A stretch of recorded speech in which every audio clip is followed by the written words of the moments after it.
La carte et le territoire, chapitre 9. Lorsque Jed déboucha sur le parvis de Notre-Dame de la Gare, une pluie fine et glaciale se mit à tomber brusquement, comme un avertissement, puis s'arrêta tout aussi vite, au bout de quelques secondes. Il monta les quelques marches qui conduisaient à l'entrée.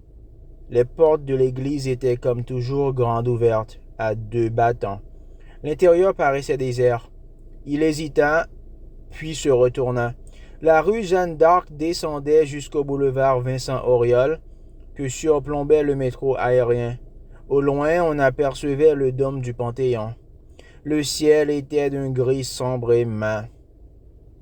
Au fond, il n'avait pas grand-chose à dire à Dieu. Pas en ce moment. La place nationale était déserte et les arbres dépouillés de leurs feuilles laissaient entrevoir les structures rectangulaires, emboîtées, de la faculté de Tolbiac. Jed obliqua dans la rue du Château des Rentiers. Il était en avance, mais Franz était déjà là, attablé devant un ballon de rouge ordinaire, et ce n'était visiblement pas le premier. Coupe rosée, hirsute, y donnait l'impression de n'avoir pas dormi depuis des semaines. Bon, résuma-t-il dès que Jed se fut installé. J'ai eu des offres pour presque tous les tableaux maintenant. J'ai fait monter les enchères. Je peux peut-être faire monter encore un peu. Enfin, pour l'instant, le prix moyen se stabilise autour de 500 000 euros. Pardon? Tu as bien entendu, 500 000 euros. Franz tortillait nerveusement des mèches de ses cheveux blancs en désordre. C'était la première fois que Jed lui voyait ce tic. Il vida son verre, en commanda aussitôt un autre.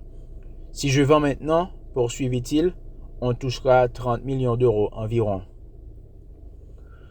Le silence retomba dans le café. Près d'eux, un vieillard très maigre, en pardessus gris, s'assoupissait devant son picon bière. À ses pieds, un petit chien râtier blanc et roux, obèse, somnolait à demi, comme son maître. La pluie se remit à tomber doucement. « Alors, demanda Franz au bout d'une minute, qu'est-ce que je fais? Je vends maintenant? » « Comme tu veux. » « Comment ça, comme je veux, merde? Tu te rends compte du fric que ça représente? » Il avait presque crié, et le vieillard près d'eux se réveilla en sursaut. Le chien se redressa péniblement, gronda dans leur direction.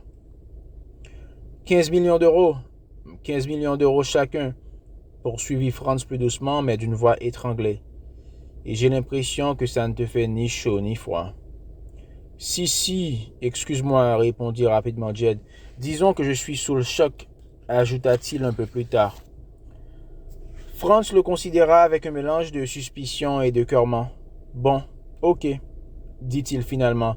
Je suis pas Larry Gagosian, j'ai pas les nerfs pour ce genre de truc. Je vais vendre maintenant. Tu as sûrement raison, dit Jed une bonne minute plus tard. Le silence s'était fait à nouveau, uniquement troublé par les ronflements du râtier qui s'était recouché, rassuré, au pied de son maître. À ton avis, reprit Franz, à ton avis, quel est le tableau qui a décroché la meilleure offre? Jed réfléchit un instant. Peut-être Bill Gates et Steve Jobs, suggéra-t-il finalement. Et exactement, il est monté à 1,5 million d'euros par un courtier américain qui paraît-il opère pour le compte de Jobs lui-même. Depuis longtemps, poursuivit Franz d'une voix tendue, à la limite de l'exaspération, depuis longtemps, le marché de l'art est dominé par les hommes d'affaires les plus riches de la planète. Et aujourd'hui, pour la première fois, ils ont l'occasion, en même temps qu'ils achètent ce qui est le plus à l'avant-garde dans le domaine esthétique, d'acheter un tableau qui les représente eux-mêmes. Je ne te dis pas le nombre de propositions que j'ai eues de la part d'hommes d'affaires ou d'industriels qui voudraient que tu fasses leur portrait. On est revenu au temps de la peinture de cour d'Ancien Régime. Enfin, ce que je veux dire, c'est qu'il y a une pression, une grosse pression sur toi en ce moment. Tu as toujours l'intention de donner son tableau à Welbeck? Évidemment, j'ai promis. À ton aise, c'est un beau cadeau. Un cadeau à 750 000 euros. Remarque, il le mérite. Son texte a joué un rôle important. En insistant sur le côté systématique, théorique de ta démarche, il a permis d'éviter que tu sois assimilé au nouveau figuratif, à tous ces minables. Évidemment, je n'ai pas laissé les tableaux dans mon entrepôt de l'Eure-et-Loire. J'ai loué des coffres dans une banque. Je vais te faire un papier, tu pourras passer chercher le portrait de Welbeck quand tu voudras. J'ai reçu une visite aussi, poursuivit Franz après une nouvelle pause. Une jeune femme russe, je suppose que tu vois qui c'est. Il sortit une carte de visite, la tendit à Jed. Une très jolie jeune femme. La lumière commençait à baisser. Jed rangea la carte de visite dans une poche intérieure de son blouson, l'enfila à demi. Attends, l'interrompit Franz. Avant que tu partes, je voudrais juste vérifier que tu comprends exactement la situation. J'ai reçu une 50aine d'appels d'hommes qui comptent parmi les plus grosses fortunes mondiales. Parfois, ils ont fait téléphoner par un assistant, mais le plus souvent, ils ont appelé eux-mêmes. Tous, ils voudraient que tu fasses leur portrait. Tous, ils te proposent 1 million d'euros, au minimum. Jed termina d'enfiler son blouson, sortit son portefeuille pour payer. Je t'invite, dit Franz avec une grimace narquoise.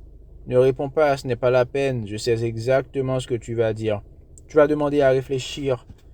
Et dans quelques jours, tu vas m'appeler pour me dire que tu refuses.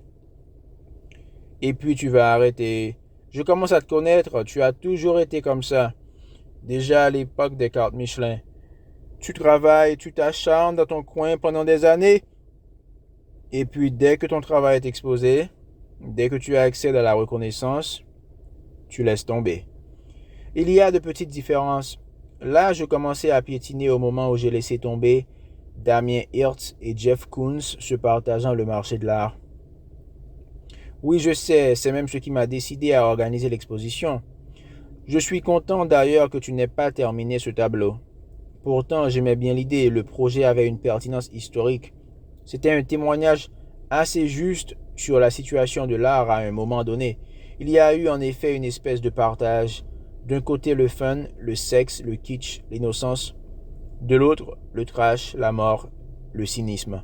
Mais dans ta situation, ça aurait forcément été interprété comme l'œuvre d'un artiste de second plan. Jaloux du succès de confrères plus riches.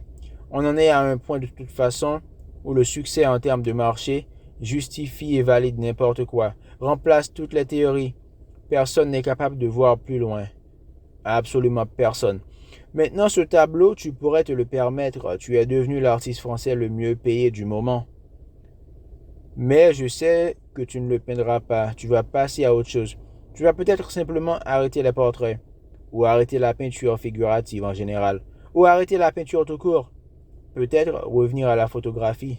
Je n'en sais rien. Jed garda le silence. À la table voisine, le vieillard sortit de son assoupissement, se releva, gagna la porte. Son chien le suivit avec difficulté, son gros corps se dandinant sur ses pattes courtes. En tout cas, dit Franz, je veux que tu saches que je reste ton galeriste. Quoi qu'il arrive. Jed acquiesça. Le patron sortit de la réserve, alluma la lampe de néon au-dessus du comptoir, hocha la tête en direction de Jed. Jed hocha de son côté. Ils étaient des clients réguliers et même de vieux clients maintenant. Mais aucune réelle familiarité ne s'était établie entre eux. Le patron de l'établissement avait même oublié qu'il avait, une dizaine d'années auparavant, autorisé Jed à prendre des photos de lui et de son café, dont celui-ci devait s'inspirer pour la réalisation de Claude Vorillon, gérant de bar tabac, le second tableau de sa série des métiers simples, pour lequel un courtier en bourse américain venait d'offrir la somme de 350 000 euros. Il avait toujours vu en eux des clients atypiques, pas du même âge ni du même milieu que le reste de sa pratique. En somme, ils ne faisaient pas partie de son cœur de cible. Jed se leva, il se demandait quand il reverrait Franz. En même temps, il prit conscience d'un seul coup qu'il était devenu un homme riche. Et juste avant qu'il se dirige vers la porte, Franz lui demanda « Tu fais quoi pour Noël ?»« Rien. Je vois mon père, comme d'habitude. »